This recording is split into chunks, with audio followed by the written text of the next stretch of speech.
pero kay busy man kaayo, pas nakakuan pero basi nay panahon nga makaanhi sa diri. So, ang isa po yung purpose nga nung nakaanhi ko diri tungod kay di ba last pag-ani na mo diri sumani ading bulan.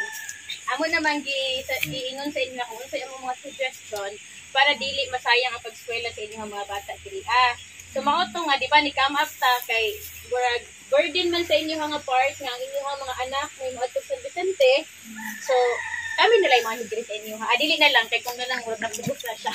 Kami ang moan hidri sa inyo Onya ani siya di ba niingon ako daan nga every month kung wala dili lang ko busy mo ni ko diri pero mag-stay lang ko 5 days kay dili ba ko pwede magdugay diri kay naman po ko yung mga responsibilidad dito sa ubos.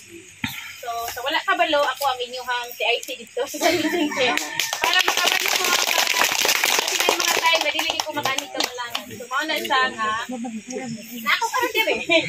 Onya basin matingala mo no kay dakulbaan ko kanina istorya ko na lang kasi dakulbaan ko kay Mama, ano na ka diri kay ko magtudlo sa katawan mo, di yun. Ang akong purpose diri ang amuad yung pinaka jud nga ang mga bata sa mga kabataan jud.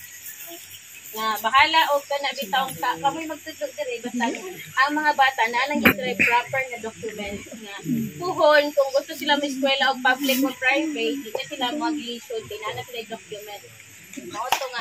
Unya ako ko'y pasabot ang pagkakatan na mo og documents kadto ra pong mga bata nga na-enroll sa amo ang eskwelahan. Enroll dito sa ato diya mo ato ang eskwelahan dito sa San Vicente.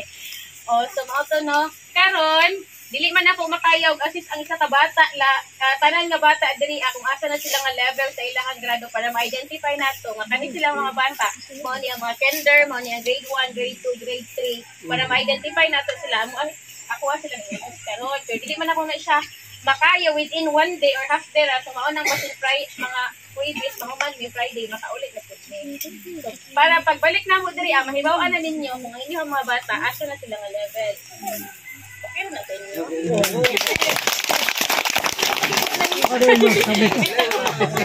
Mama ko siya na or pas-pasan ako mo istorya. So kani pong mga makaon sponsored kani siya halos ni siya sponsored kaning mga makaon sponsored by my mga friends na po nga mga teacher.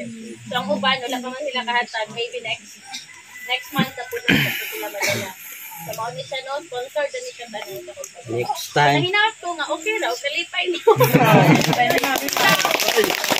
Paano ko na mga bata lang kung gusto gid mo maka-witness sa pagtudlo kasi naapod mo yung mga suggestion kasi namoy kasi di makalapas sa inyong mga balaod, pwede lang mo witness unya sa akong pagtudlo para mahingan kay basta hindi ko katulog siguro na una bitaw para transparent ba nga wala gid bilaing purpose diri akong dili pagkatud sa mga kaayuhan nga gikan sa gobyerno para sa inyo.